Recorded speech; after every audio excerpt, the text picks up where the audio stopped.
আজকে স্বামী বিবেকানন্দ লেখা একটা চিঠি পড়ব এবং একটু আলোচনা করবো আমাদের মধ্যে। চিঠিটা খুব বিখ্যাত চিঠি। স্বামী বিবেকানন্দ যখন বিদেশে ছিলেন তখন লন্ডনে মানে ইংল্যান্ডে তার এক ভক্ত পরিবার তাকে খুবই কাছের ছিলেন। তারা ছিল চারটে বোন ছিল তারা, তাই হেল সিস্টার্স বলতেন হবে স্বামী বিবেকানন্দ। তাদের মধ্যে মেরি হেল, এইভাবে করে একজনকে লেখা এই চিঠিটা, মিস মেরি হেল। ওই হেল বোনরা চারজন ছিল। তো চারজনের মধ্যে দুজন ব্লন্ড, দুজন ব্রুনেট। ব্লন্ড মানে হচ্ছে যাদের সোনালি চুল, ব্রুনেট মানে যাদের নর্মাল এমনি আমরা তেমনি তেমনি চুল। তো স্বামী বিবেকানন্দ লিখছেন, খুবই ভালোবাসতেন ওদেরকে, এবং তারাও ওদেরকে খুব ভালোবাসতেন। এই চিঠিটা লেখা হয়েছে 1896, মানে 1896, 1896, মানে স্বামীজির দেহ ছাড়ার প্রায় বছর ছয়েক আগে। চিঠিটা খুব সুন্দর, এবং আমাদের ভগবান এই চিঠিটা সবাইকে পড়াতেন, পড়ো, এটা পড়ো। এটা খুব সুন্দর, বেদান্তের খুব নির্যাস তত্ত্ব খুব কম শব্দে স্বামী বিবেকানন্দ তুলে ধরছেন কিভাবে ভালোবাসার খাতিরে একজন আরেকজনকে কিছু দিতে চায় উপহার হিসেবে। তো স্বামী বিবেকানন্দ বলছে যে এখানে একটা ভালোবাসার আতিশয্য বসে তিনি কিন্তু এই হেলথ সিস্টার্সকে কিছু একটা দিতে চাইছেন। এই যে তিনি দিতে চাইছেন, সেটা কি হতে পারে, একজন সন্ন্যাসী কি দিতে পারে, সেটা নিয়ে শুরু হচ্ছে চিঠিটা। তো স্বামী বিবেকানন্দ লিখছেন, এটা আসলে ইংলিশে লেখা, ইংরেজি ভাষায় লেখা। আমরা এটা বাংলায় তর্জমা করা হয়েছে, সেই বাংলা ভাষাটা আমরা পড়ছি এবং আমরা এটা আলোচনা করব। লন্ডন থেকে লিখছেন, নভেম্বর মাসের প্রথম তারিখ, 1 নভেম্বর। লিখছেন, প্রিয় মেরি, বলছে সোনা রূপা এসব কিছুই আমার নাই, তবে যা আমার আছে তা মুক্ত হস্তে তোমায় দিচ্ছি। মানে সন্ন্যাসীর কাছে সোনার রূপা তো স্বাভাবিকভাবে বিরাট দামি দামি জিনিস, তো সমাজের যেটা দামি জিনিস সেটা তো না থাকাই স্বাভাবিক। তবে কি রয়েছে, আরো কিছু দামি রয়েছে, সেটা মুক্ত হস্তে দিচ্ছি, মানে তার কাছে সেটা একদম প্রাচুর্য রয়েছে, সেখানে সে ইচ্ছে করলে সে সেটা ঢেলে দিতে পারে, তাতে তার কোনো কমতি হবে না। সেটা কি, কি দিচ্ছে, সেটি এই জ্ঞান, একটা জ্ঞান।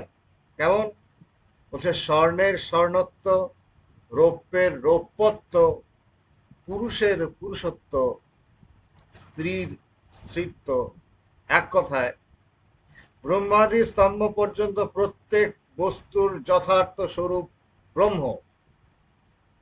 এই ব্রহ্মকেই আমরা অনাদিকাল হতে বহির্জগতের ভেতরে উপলব্ধি করতে চেষ্টা করছি। আর এই চেষ্টার ফলে আমাদের মন হতে এইসব অদ্ভুত সৃষ্টি সব বের হয়ে আসছে।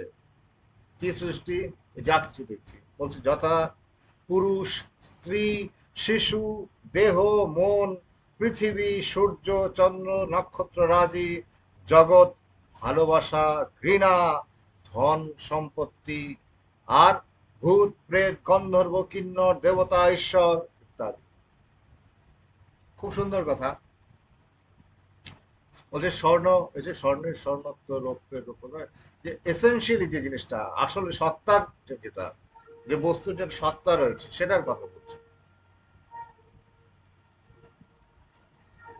বস্তুর যেটা সত্তা, সেই সত্তার কথা বলছে। সেই সত্তাটা কি, স্বরূপত সেটা হচ্ছে ব্রহ্ম। তাই হচ্ছে পুরুষের পুরুষত্ব, সে আসল তুমি কি, আসল তোমার পরিচয়টা কি, স্ত্রীর স্ত্রীত্ব, তুমি যে স্ত্রী বলছো, তুমি নারী বলছো, তুমি তোমার স্বরূপত তুমি কি? আমরা পুরুষ নারী এইভাবে ভেদ করছি, আসল ব্যাপারটা হচ্ছে তুমি সেই ব্রহ্ম।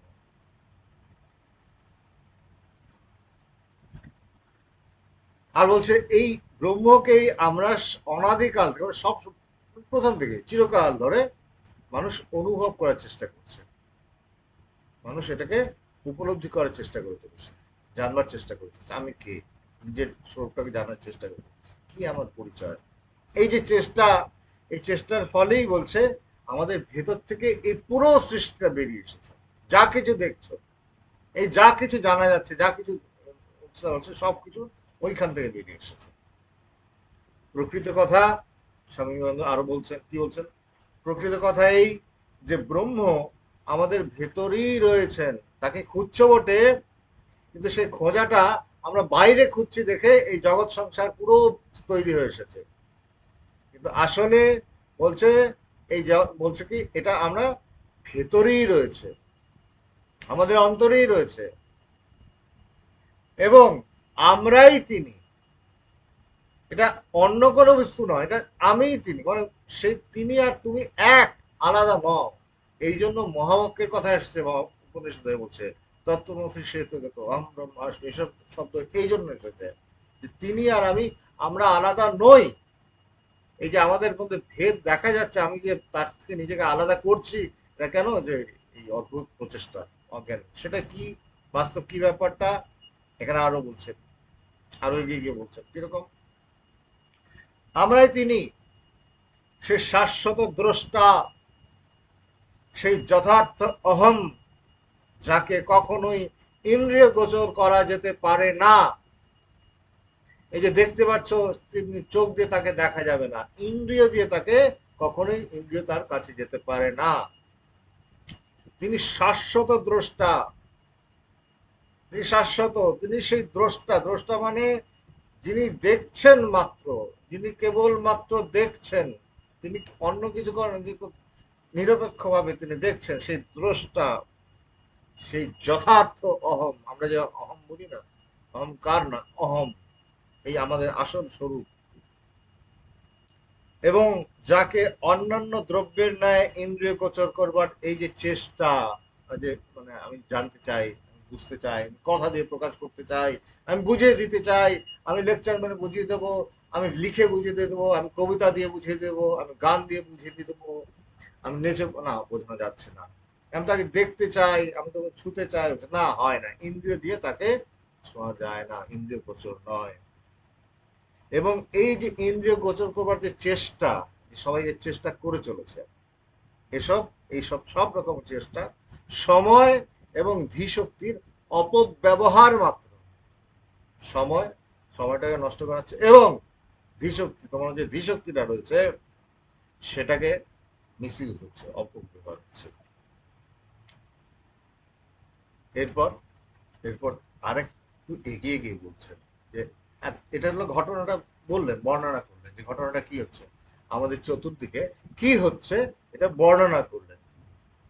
এবার এগিয়ে গিয়ে, আরেকটু এগিয়ে গিয়ে বলছেন, কি বলছেন, যখন জীবাত্মা এটা বুঝতে পারে, এই জীব, যে এই যে জীব যখন এটাকে বুঝতে পারে যে তার মাথা, মানে তার ভিতরে এই ব্যাপারটা আয়, আচ্ছা এই ঘটনাটা এরকম হচ্ছে, সেজন বুঝতে পারবো যে এই পুরো ঘটনাটা, খেলাটা এমনি হচ্ছে, তখনই সেই জগৎ পরিকল্পন ক্রিয়া থেকে নিবৃত্ত হয়।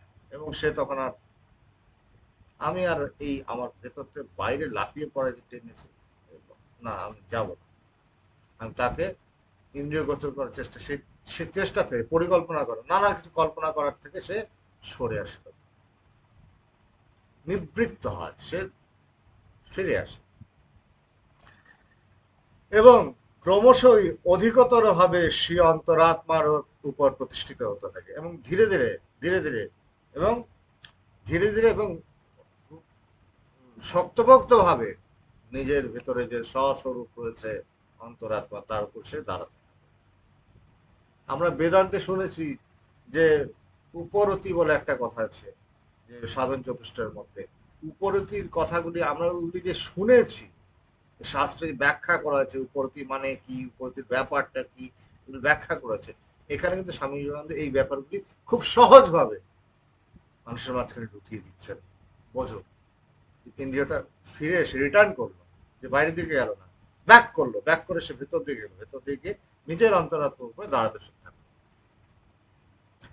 এরই নাম ক্রমবিকাশ। এই যে ঘটনাটা হচ্ছে, এটাই হচ্ছে ঠিক ঠিক ক্রমবিকাশ। এই বিকাশ, ইভলিউশন বলে না, এটাই হচ্ছে ক্রমবিকাশ। এতে যেমন শারীরিক বিবর্তন ক্রমশ কমে আসতে থাকে, শরীরের পরিবর্তনগুলি কমে আসতে থাকে, তেমনি আবার অন্যদিকে বলছে মন উচ্চ থেকে উচ্চতর সোপানে উঠতে থাকে, আরো উঁচুতে আরো উঁচুতে মনটা যেতে অনেক উঁচুতে উঠে যায়। কেন? সে তখন আর এই জগৎ সংসার থেকে সে অনেক দূরে চলে যায়, সে নিজের অন্তরাত্মায় প্রতিষ্ঠিত থাকে।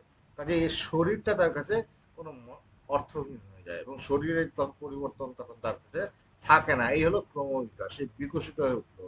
যে ক্রমবিকাশ, এটার নাম ক্রমবিকাশ। বলছে না যে এক কোষে জীবের থেকে সে বুদ্ধ মানব সেই ক্রমবিকশিত রূপ, এটা এই বিকশিত রূপ, এই বিকশিত রূপ। মানুষই পৃথিবীর মধ্যে শ্রেষ্ঠতম দেহ। শরীর হিসাবে বিভিন্ন শরীর হয়, জীবের শরীর, নানা রকম জীব আছে শরীর, সব রকম শরীরের মধ্যে এই যে মানব শরীর, এটা বলছে শ্রেষ্ঠ, সব থেকে দামি। এটার অপচয় করতে নেই, কেন এই শরীর পাওয়া কঠিন, খুব কঠিন। এই শরীর যখন পেয়েছো, তাই এই শরীরের মধ্যে এই জিনিসটা, এই বোধটুকু জাগ্রত হয় যে না, ব্যাপারটা এই খেলাটা চলছে, তখন সঠিকভাবে এই ক্রমবিকশিত রূপটা তার মধ্যে প্রকাশ পেতে থাকে। এবং আরো বলছেন স্বামীজি, কি বলছেন, মনুষ্য এই কথাটি সংস্কৃতে মন ধাতু থেকে সূত্র। সংস্কৃতে তো বিভিন্ন রকম ধাতু রূপ আছে, ওখান থেকে মন বলে একটা ধাতু আছে, সেখান থেকে মনুষ্য এসেছে। সুতরাং এর অর্থ, মনুষ্য অর্থ কি দাঁড়াচ্ছে, মননশীল, অর্থাৎ চিন্তাশীল প্রাণী, যে মনন করতে পারে, চিন্তা করতে পারে, ভাবতে পারে। ভাবনাটা কেবল কল্পনার মধ্যে ভেসে বেড়াচ্ছে, যেখানে অবশ্যই কল্পনার মধ্যে ঘুরে বেড়াচ্ছে তা নয়, কল্পনাটাকে সে নিয়ন্ত্রিত ভাবে সে একটা নির্দিষ্ট রূপ দিতে পারছে, এই সে মননশীল প্রাণী। কেবল যে ইন্দ্রিয় দিয়ে বিষয় গ্রহণশীল প্রাণী তা নয়, বাকি সব যে জীব দেখছো ইন্দ্রিয় দিয়ে বিষয় গ্রহণ করছে, বিষয় ভোগ করছে, সেখানে সে কিন্তু এর পারে কিছু দেখতে পাচ্ছে না, বিষয়কে অতিক্রম করে সে যেতে পারছে না। সেখানে মানুষ কি করছে, বলছে মানুষের মধ্যে কেবল যে ইন্দ্রিয় দিয়ে গ্রহণ করছে তা নয়, হচ্ছে সে কিন্তু ভাবতেও পারছে, চিন্তা করতে পারছে। এবং একেই ধর্মতত্ত্বে ত্যাগ আখ্যা দেওয়া হয়েছে। ত্যাগ একটা শব্দ আছে, একেই ধর্মতত্ত্বে ত্যাগ আখ্যা দেওয়া হচ্ছে। ত্যাগ শব্দটা আমরা ভয়, ভীতি হয়। যখন ভগবানের কাছে এসেছিলাম, তখন আস্তে আস্তে আমাদের মতো অনেক কম বয়সী ছেলেমেয়েরা এসছে, তো আমরা তো হই হই করে ঝাঁপিয়ে পড়েছি, ভগবানের জিনিস ভালো লাগে, অন্য কিছু ভালো লাগছে না। কিন্তু তখন অনেকেও ছিল যাদের মধ্যে দেখছিলাম ভীতি দেখা গেছিল। কেন ভীতি? স্পষ্টত জিনিসগুলি ধরা পড়ছিল না, এখন ধরা পড়ছে যে কি ধর্মতত্ত্বের ত্যাগ ব্যাপারটা তখন আসে। কেন? সে নিজের স্বস্বরূপের দিকে রিটার্ন করতে শুরু করেছে, সেই বাইরের দিকে যাচ্ছে না, না এটা প্রয়োজন নেই। এই যে এখানে স্বামী বিবেকানন্দ এই জন্য বললেন যে ইন্দ্রিয় গোচর করার চেষ্টা মিথ্যা, এটা ধী শক্তির অপব্যবহার, সময়ের অপচয়। সে রিয়েলাইজ করছে, এটাই এই যে এই ব্যাপারটা তার মধ্যে যখন জাগ্রত হলো, সে ধর্মতত্ত্বে এটারই নাম ত্যাগ। আরো কি বলছেন, সমাজ গঠন, বিবাহ প্রথার প্রবর্তন, সন্তানের প্রতি ভালোবাসা, সৎকার্য, সংযম, নীতি, এসব কিছু বিভিন্ন রকম ত্যাগেরই অনুষ্ঠান। আমাদের সর্বপ্রকার সামাজিক জীবন বলতে ইচ্ছা শক্তি বা বাসনা নিচয়ের সংযম বোঝায়। সোশ্যাল লাইফ, সমাজের জীবন যা চলছে, সেটার নিয়মটা কি? বলছে তোমার যে যত রকম ইচ্ছা রয়েছে, সেটা কিন্তু কোথাও গিয়ে কার্টেল হচ্ছে, কোথাও গিয়ে সেটা একটা একটা জায়গায় বাধাপ্রাপ্ত, নিয়মিত হয়ে যাচ্ছে। যা খুশি তাই তুমি করতে পারো না, পারছো না। তোমার মনের মধ্যে নানা রকম বাসনা থাকতে পারে, নানা রকম ইচ্ছে থাকতে পারে, সেটা কিন্তু কোথাও না কোথাও গিয়ে বাধাপ্রাপ্ত হচ্ছে, আটকে যাচ্ছে, নিয়মিত হচ্ছে, সংযমিত হচ্ছে। তাই এখানে স্বামীজি বলছেন যে সামাজিক জীবন মানে কিন্তু তাই, বিবাহ বলতেও একই কথা, তোমার ইচ্ছা মতো তুমি চলতে পারবে না।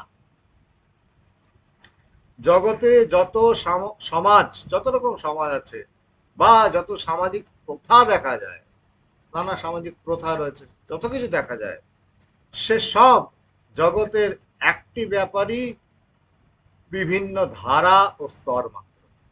সবকিছু বলছে এই ব্যাপারটারই, যেটা বর্ণনা করছেন স্বামী বিবেকানন্দ, সেটারই বিভিন্ন রকম ধারা, বিভিন্ন রকম একটা প্রকাশ এবং বিভিন্ন স্তর, বিভিন্ন প্রকাশ, এবং সেই প্রকাশ বেশি প্রকাশিত কোথাও, কোথাও সেটা আর প্রকাশোন্মুখ হয়ে রয়েছে।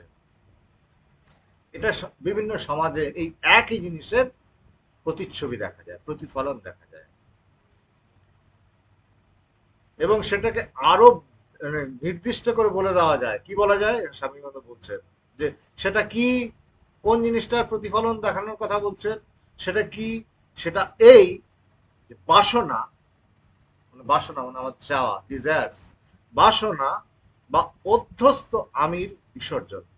এই যে আমি, আমি সবকিছুতে আমি করি, সবকিছু আমার একটা অহংকার রয়েছে, আমি চাপিয়ে দেওয়ার ব্যাপার, আমি ব্যাপার, আমি করেছি, আমি জেনেছি, আমি মানে আমি যা করি, এই যে আমার অহংকার হচ্ছে, হচ্ছে এই বাসনা এবং অধ্যস্ত আমির বিসর্জন।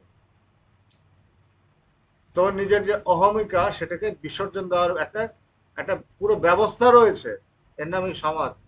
তৈরি করে দেওয়া হয়েছে বিশ্ব দ্বারা, সৃষ্ট সৃজন, আগে থেকে তৈরি করে দেওয়া হয়েছে।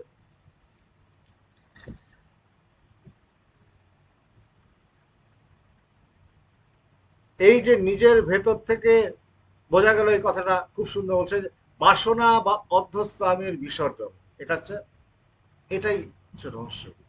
সমাজ ব্যবস্থা সবকিছু কিন্তু এই কাজটা করে চলেছে।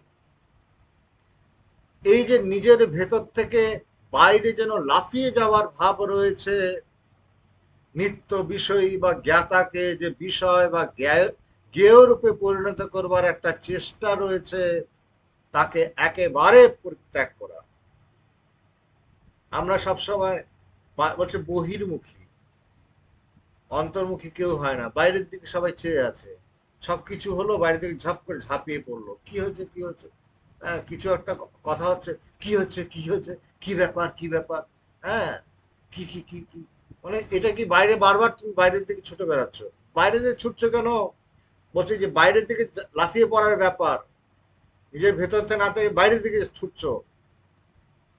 যে যিনি নিত্য বিষয়ী, যিনি জ্ঞেয় স্বরূপ, জ্ঞান স্বরূপ, হ্যাঁ সেই বা জ্ঞাতা, সেই বলছে যে নিত্য বিষয় বা জ্ঞাতাকে যে বিষয় বা জ্ঞেয়ের উপর পরিণত করবার চেষ্টা, কিন্তু তুমি সেই জ্ঞান স্বরূপ, তুমি সেই জ্ঞাতা, তুমি সেই জ্ঞান স্বরূপ, নিজেকেই আবার জ্ঞেয় বস্তু রূপে একটা প্রজেক্ট করার একটা চেষ্টা, নিজেকে একটা প্রতিস্থাপিত করবার চেষ্টা, কিন্তু আমি নিজেকে জানবো, বাইরে থেকে ছুটছে, এই বাইরে থেকে লাফিয়ে লাফিয়ে বেড়াচ্ছে, এই ব্যাপারটা, এই চেষ্টাটাকে সম্পূর্ণভাবে পরিত্যাগ করা, সম্পূর্ণ পরিত্যাগ করার একটা রাস্তা সমাজ ব্যবস্থা সেটা ফলো করছে।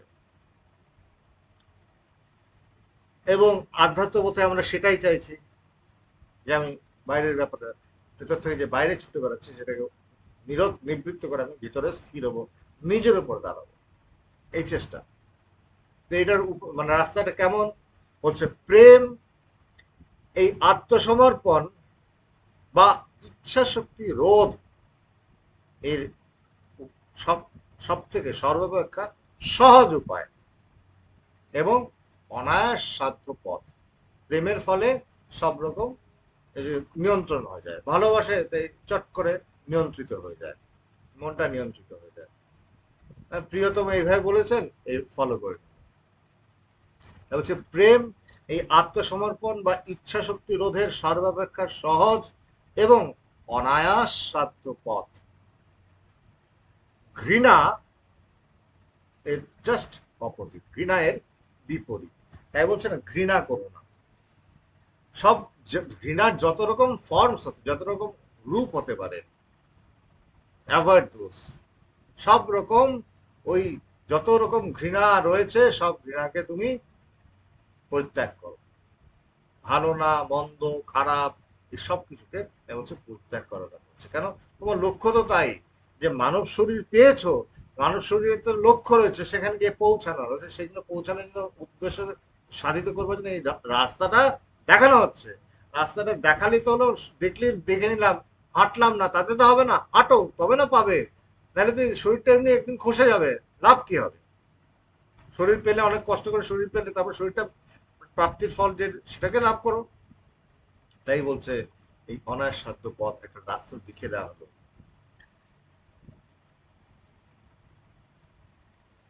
জনসাধারণকে নানারূপ স্বর্গ নরক ও আকাশের ঊর্ধ্বদেশ নিবাসীর শাসনকর্তার গল্প বা কুসংস্কার দ্বারা ভুলিয়ে এই একমাত্র লক্ষ্য আত্মসমর্পণের পথে পরিচালিত করা হয়েছে। এটা করিস না পাপ হবে, ওটা করিস না নরকে যাবি, এইভাবে মানে ঊর্ধ্বদেশ নিবাসী একজন শাসনকর্তা রয়েছেন, যেমন তিনি রয়েছেন শাসনকর্তা, তিনি কিন্তু বিরাট ভয়ঙ্কর। ভয় দেখিয়ে তাদের মনোবৃত্তিগুলিকে একটা বিশেষভাবে সংযমিত করবার একটা প্রচেষ্টা করা হয়েছে। একদিকে তাদের মনোবৃত্তিগুলি একটা বিশেষ ধারায় পরিচালিত করা হয়েছে। জ্ঞানীরা, এটা তো সবার সর্বসাধারণের জন্য কথা বললাম না, কিন্তু জ্ঞানীরা, জ্ঞানীগণ পণ্ডিত যারা, জ্ঞানীগণ যারা এই জ্ঞানের অনুসরণ করছে, বলছে কিন্তু জ্ঞানীগণ কুসংস্কারের বশবর্তী না হয়ে বাসনা বর্জনের দ্বারা জ্ঞাতসারেই এই পথ অনুসরণ করে। তারা সব রকম বাসনা আগেই ছেড়ে দেয়, তো জানলামই তো মিথ্যে, তাহলে মিছিমিছি কেন চাইব? সেই চাওয়ার ব্যাপারটা প্রথম থেকেই তারা বিসর্জন দিয়েছে, দিয়ে নোয়িংলি জ্ঞাতসারেই এই অবস্থায় তারা চলছে। অতএব দেখা যাচ্ছে যে ইন্দ্রিয় গ্রাহ্যের স্বর্গ, অথবা এখানে খ্রিস্টান ভেরি হেল, ওরা খ্রিস্ট সংস্কার যুক্ত।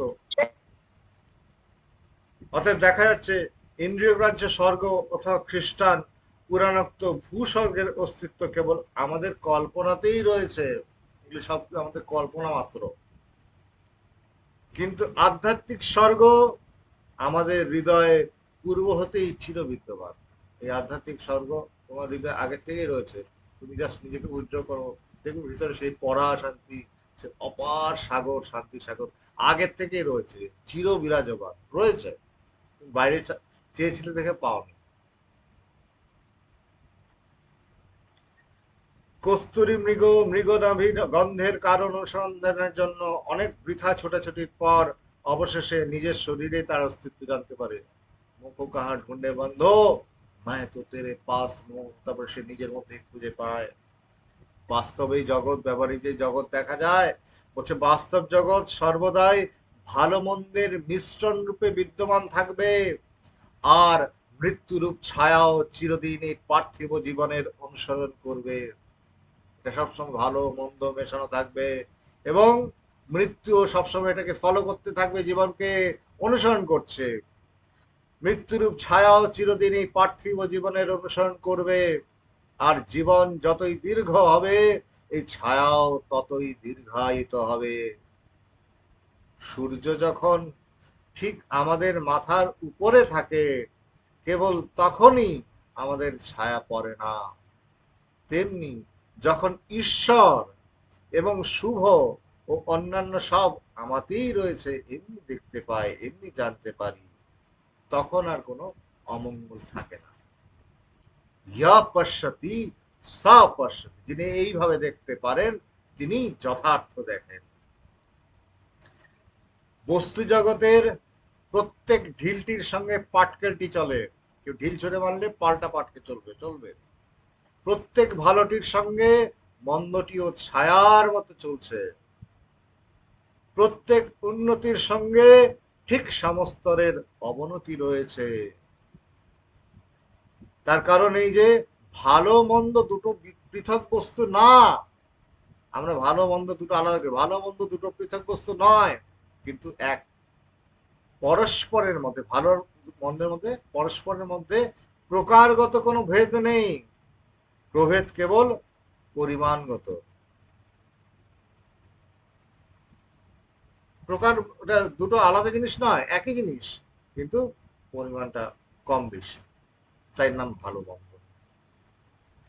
এখানে বেদান্তের খুব সুন্দর কথা আমরা আলোচনা করলাম, এখানে অল্প সময়ের মধ্যে আমরা অনেক কথা আলোচনা করলাম। এটা একটা সংস্কার বিশেষ বেদান্ত, এই যে আলোচনা আমরা করি, এটা কিন্তু সংস্কার বিশেষ। এই সংস্কারটা কি করে আমাদেরকে, আমরা যে জীবনে চলছি, জীবনে চলতে চলতে আমরা বিভিন্ন রকম ঘটনার সাক্ষী হচ্ছি, অভিজ্ঞতা হচ্ছে আমাদের, এবং আমরা কিন্তু প্রতি মুহূর্তেই ব্যথা বেদনার মধ্য দিয়ে যাচ্ছি। ব্যথা বেদনা কি করে দেয়, ব্যথা বেদনা বুঝিয়ে দেয় আমাকে যে আমি কিন্তু সব জিনিসের সঙ্গে যুক্ত হয়ে আছি, তাই আমার মধ্যে ব্যথা বেদনা আসছে। তাই হচ্ছে তুমি বিযুক্ত হও, কোনো কিছুর সঙ্গে জড়িয়ে পড়ো না। আছো থাকো, ব্যবহার করতে হচ্ছে ব্যবহার করো, কিন্তু সেটার সঙ্গে জড়িয়ে পড়ো না। সেটা সব থেকে বড় প্রমাণ, এই যে যে শরীরটাকে আমরা নিয়েছি, এই শরীরটাকে খুব সাজিয়ে গুছিয়ে রোজ তেল টেল মেখে, সাবান টাবান মেখে, এটাকে চান করলাম, এটাকে ভেতর থেকে পরিষ্কার টরিষ্কার করলাম, তারপরে এটাকে খাওয়া টাওয়া দিলাম, এটা খেলো, ঠিক আছে, এভাবে করে খুব ভালো করে বেশ মোটা সোটা করে তুললাম, চলছে শরীরটা। তারপর কিন্তু এত ভালোবাসা দিয়ে রেখেছো শরীরটাকে, শরীরটা একসময় কিন্তু তোমাকে দূর, রোগ হলো, রোগ হয়ে চলে যাবে, ব্যথা বেদনা নিয়ে সে কিন্তু শরীরটা নষ্ট হয়ে যাবে, এবং তোমাকে তখন এই শরীর থেকে বেরিয়ে যেতে হবে, চলে যেতে হবে মিছিমিছি। তাই এটার সঙ্গে বেশি জড়িয়ে থেকে লাভ নেই। তাই বলছে এই শরীরের প্রতি তুমি এত আসক্ত হয়েও না, তোমার নিজের শরীরে এরকম, তার একজন শরীরের প্রতি আসক্ত হয়ে কি হবে? একই তো কথা, ওই একই তো, থাকবে না, কিচ্ছু থাকে না, কেউ থাকে না। তাই মিছিমিছি কেন জড়িয়ে পড়ছো? জড়িয়ে যাও, যেটা বলছে যেটা প্রারব্ধবশত তোমার সামনে এসেছে, সেই আরব্ধ কাজটুকু নির্বাহ করো শান্তি মতো, সুন্দরভাবে, কিন্তু সেটার সঙ্গে নির্বাহ করবার সময় সেটার সঙ্গে জড়িয়ে পড়ো না। মনটাকে রাখো ঈশ্বরে, অন্তর্মুখ হও। বাইরের দিকে তাকালে কিন্তু কোনোদিনই কোনো রকম সমাধান কিছু করে উঠতে পারবো না। তাই ভেতরে তাকাও, ভেতরে থাকলে তখনই কিন্তু আমরা সেই সর্বশক্তিমান বস্তুর সঙ্গে আমরা পরিচিত হতে পারি। একটু পড়ি, বলছে আমাদের জীবন নির্ভর করে অপর উদ্ভিদ, প্রাণী বা জীবাণুর মৃত্যুর উপর। স্বামী বিবেকানন্দ বলছেন। স্বামী বিবেকানন্দকে আশা করি আমরা অনেকে মানি। আজকে বর্তমান জগতে অনেক ছেলেমেয়ের সঙ্গে কথা হয়, কম বয়সী, তারা অনেকে মানে অনেকে মানে না, তাতে কিছু যায় আসে না। কিন্তু বাস্তব এই যে আমাদের প্রত্যেকের জীবন নির্ভর করছে, বেঁচে থাকাটা নির্ভর করছে অন্য কোনো উদ্ভিদ, প্রাণী বা জীবাণুর মৃত্যুর উপর। পেটের মধ্যে কোনো জীবাণু গিয়ে ঢুকলো, তোমার পেট খারাপ হয়ে গেলো, অবস্থা খারাপ, তোমার প্রাণ যায় সংশয়, তখন তুমি ডাক্তারের কাছে গেলে ডাক্তার একটা ওষুধ দেবে। ওষুধটা কি? ওটা এক ধরনের বিশেষ বিষ, যা তোমার শরীরকে ক্ষতি করবে না, তোমার পেটে যে জীবাণুটা তোমাকে একদম জ্বালিয়ে খাচ্ছে তাকে মেরে ফেলবে। তাকে মেরে ফেলবার পর তোমার শরীরটা আবার ঠিক হয়ে গেল। এখন তোমার শরীর ঠিক থাকলেই হলো না, এটাকে চালাতে তো হবে। তুমি শাক পাতা খাচ্ছ, তুমি নিরামিষ ভোজী, তুমি শাক পাতা খাচ্ছ, শাক পাতারও তো প্রাণ রয়েছে। বলছে সেই সেই কোন উদ্ভিদ, কোন প্রাণী, কোন জীবাণুর মৃত্যুর উপরেই তোমার জীবনটা কিন্তু রয়েছে।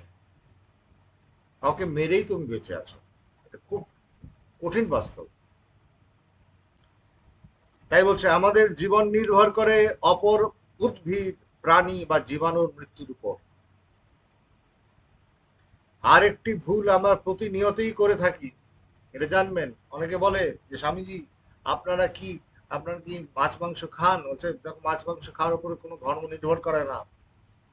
তোমরা জানো যখন এক সময় কি হয়েছিল, অনেক আগে বৈদিক সময় কি হয়েছে, তখন সরস্বতী নদীর তীরে তপস্যা হতো। সরস্বতী নদী যখন প্রকট ছিল, সেই সময় একটা অবস্থা এমন এসেছিল যে সারা এই অখণ্ড বলছে জম্বুদ্বীপে তখন খরা নেমেছে, ভয়ঙ্কর খরা, এবং সব ফসল নষ্ট হয়ে গেছে, কিচ্ছু নেই, খাওয়ার কিচ্ছু নেই।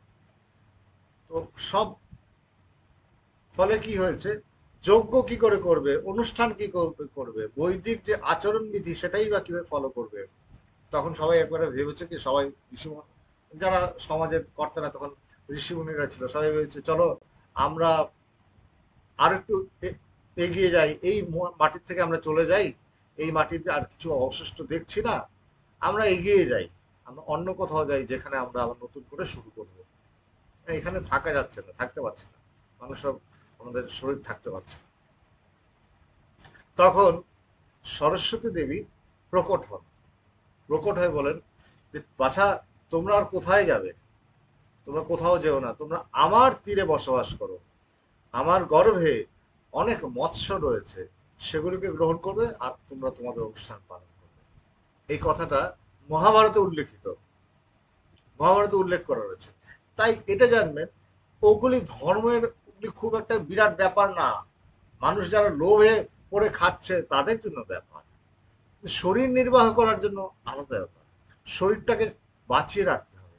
বুদ্ধদেবের গল্প সবাই শুনেছেন, বুদ্ধদেব বসেছেন ইহা আসনে সুস্থ মেয়ে শরীর, এই আসনে মানে যতক্ষণ আছি আমাকে সত্য লাভ করতেই হবে, বসে গেছে, খাচ্ছে না পড়ছে না, একদম শরীরটা শুষ্ক হয়ে গেছে, দেহপাত হয় এর উপক্রম হচ্ছে।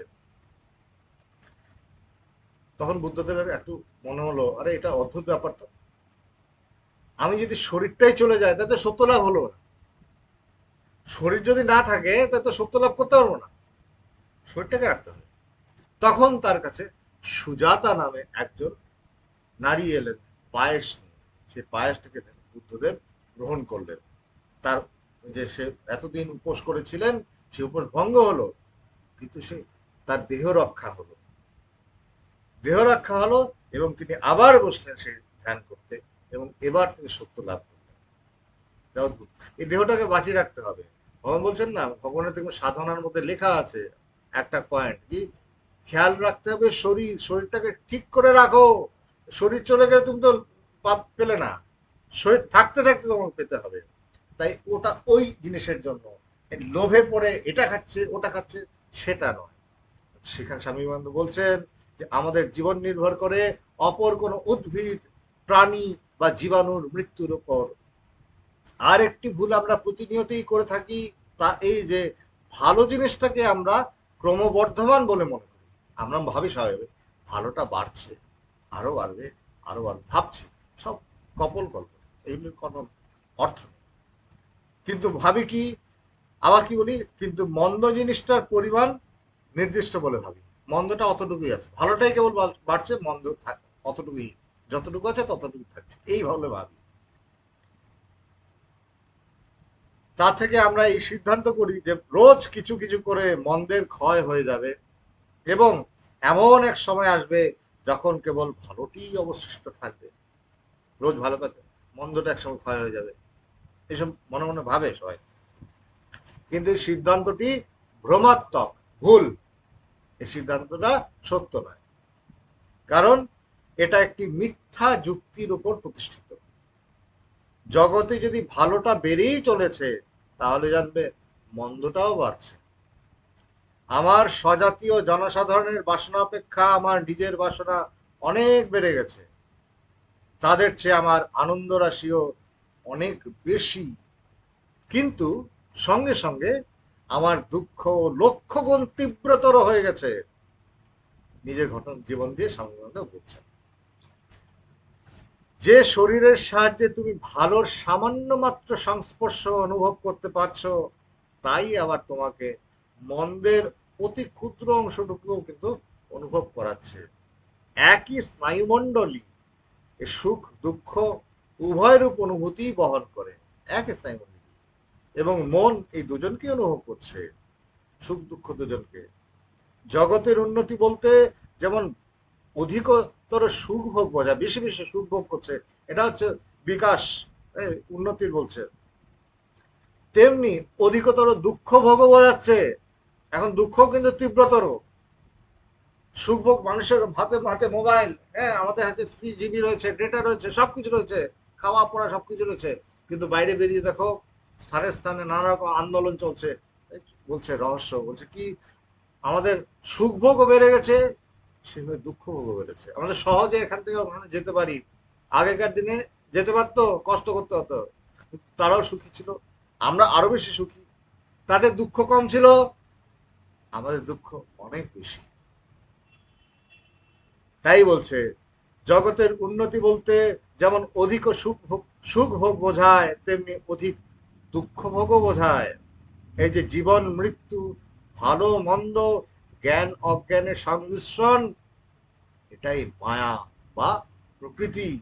অনন্তকাল ধরে তুমি জগৎ জালের ভেতর সুখ অন্বেষণ করে বেড়াতে পারো, তাতে সুখ পাবে অনেক, কিন্তু দুঃখও পাবে বহু, অনেক পাবে। শুধু ভালোটি পাবো, মন্দটি পাবো না, এ আশা ছেলে খেলা বা বাল সুলভ বুদ্ধি মাত্র, বুদ্ধি না হতো। তো এটা জানতে হবে আমাদেরকে। এই চিঠিটা উল্টা আরো অনেক কথা রয়েছে, এটা জানতে হবে। জীবনের পথে আমরা এই সত্যটাকে কিন্তু আমাদেরকে জেনে যেতে হবে। সত্যটাকে এভাবে জেনে যেতে হবে যে স্পষ্ট হয় আমাদের কাছে, যে আসল স্বরূপটা কি, আসল বাস্তব স্বরূপটা কি, সেটা আমাদেরকে জানতে হবে।